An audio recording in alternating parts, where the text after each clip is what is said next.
এই কার্ডে যদি টাকা না আসে তাহলে আমরা একটা কার্ড বানাবো, সেই কার্ডের নাম হলো লাল কার্ড। যে লাল কার্ডটা আমরা সরকারের হাতে ধরিয়ে দিব।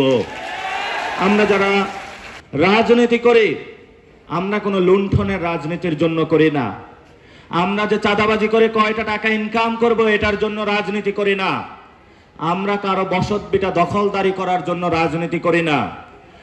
কারণ আমাদের সামনে ৭১-এর শহীদ, ৪৭-এর শহীদ, গণ অভ্যুত্থানের যারা শহীদ আছেন, তারা রক্ত দিয়ে আমাদের সামনে একটি আকাঙ্ক্ষা রেখে গেছিলেন, যে আকাঙ্ক্ষার ভিত্তিতে আপনারা যতদিন জীবিত থাকবেন, আমরা জীবন দিয়ে আপনাদের সামনে একটা স্বপ্ন দেখিয়ে গিয়েছি, আপনারা এই স্বপ্ন বাস্তবায়ন করবেন।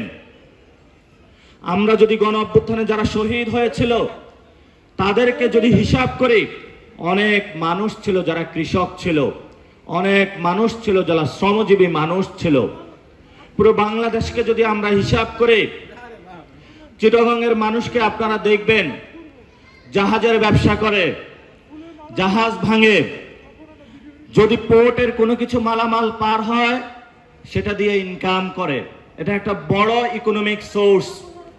আবার যদি রাজশাহীবাসীর দিকে তাকান, রাজশাহীতে এতগুলো কলেজ, ইউনিভার্সিটি, যেখান থেকে সবাই পড়াশোনা করে, পড়াশোনার পরে একটা ভালো চাকরি পাবে।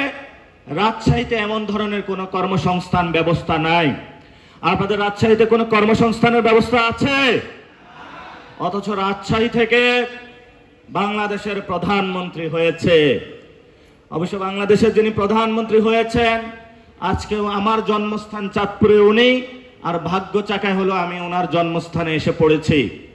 চাঁদপুরে উন্নয়ন হয় নাই, রাজশাহীরও উন্নয়ন হয় নাই। শুধু আমরা পেয়েছি কতগুলো কার্ড, যে কার্ডগুলো আমাদেরকে পকেটে নিয়ে ঘুরতে হবে, এবং আমরা বলেছিলাম এই কার্ডে যদি টাকা না আসে তাহলে আমরা একটা কার্ড বানাবো, সেই কার্ডের নাম হলো লাল কার্ড। যে লাল কার্ডটা আমরা সরকারের হাতে ধরিয়ে দিব।